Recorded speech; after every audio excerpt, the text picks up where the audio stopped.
The film opens with a long tracking shot, slowly closing in on our protagonist Andrew, practicing in solitude after hours. There's something so compelling about seeing someone in this state. Maybe it's because this is something we ourselves yearn for, but instead most of us live a shallow existence, void of any depth.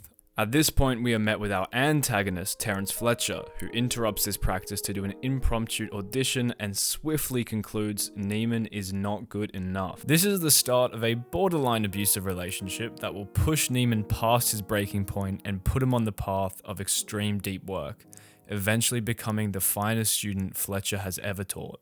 What is deep work, and why is it important?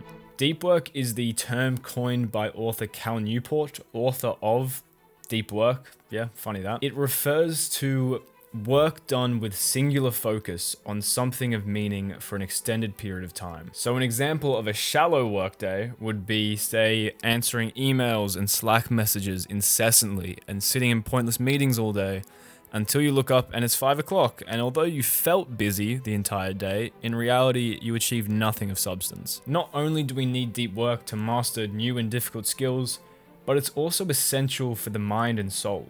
Now, it's easy to sit here and just essentially say, work hard and it'll pay off.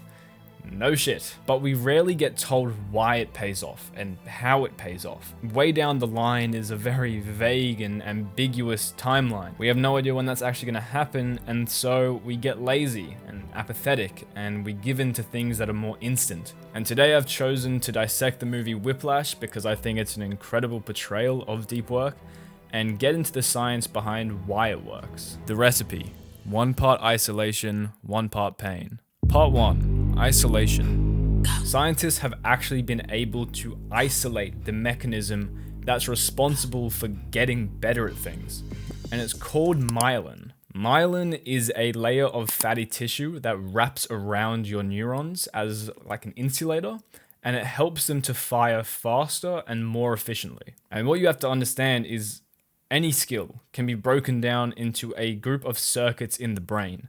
And essentially, the more myelinated the circuits are, the better you are at the skill. Okay, so how do you myelinate the circuits? Well, you need to isolate them. Let's say you want to learn chess.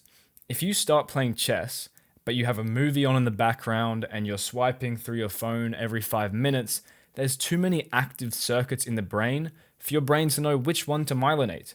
You first need to isolate it so that your brain knows where to send the myelin. If we were to peer into Andrew's brain, for example, we would find a group of circuits highly myelinated in relation to drumming. And that is because he fires that circuit again and again and again in complete isolation.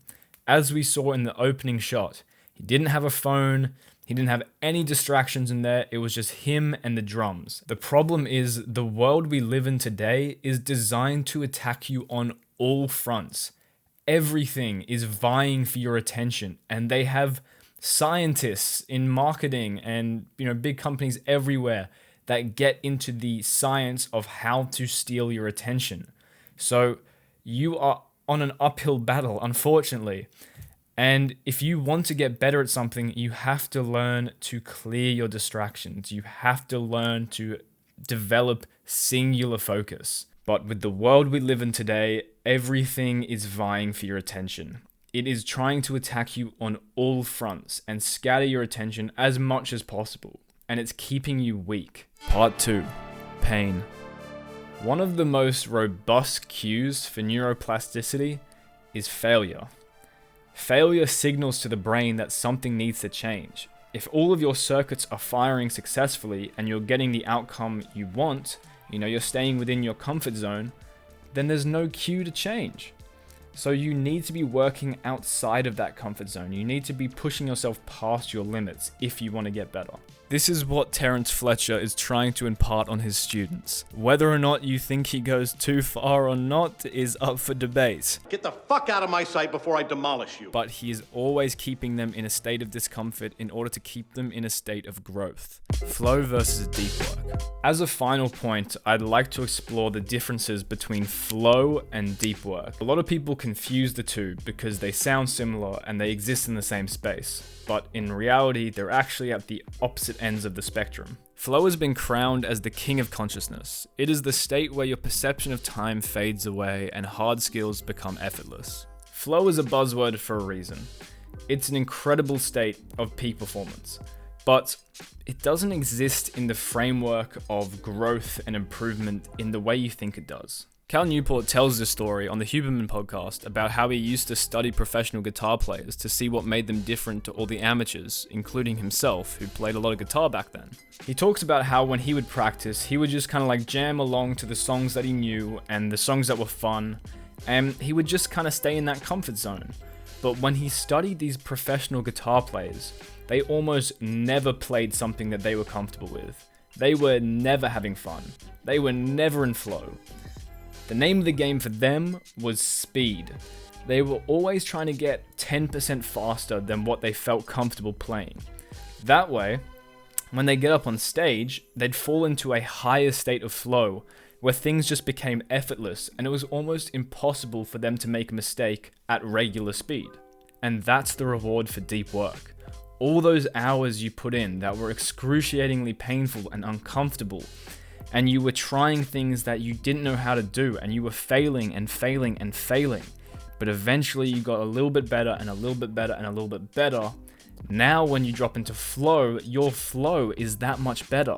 Deep work is like downloading a new program or updating an existing one in the brain.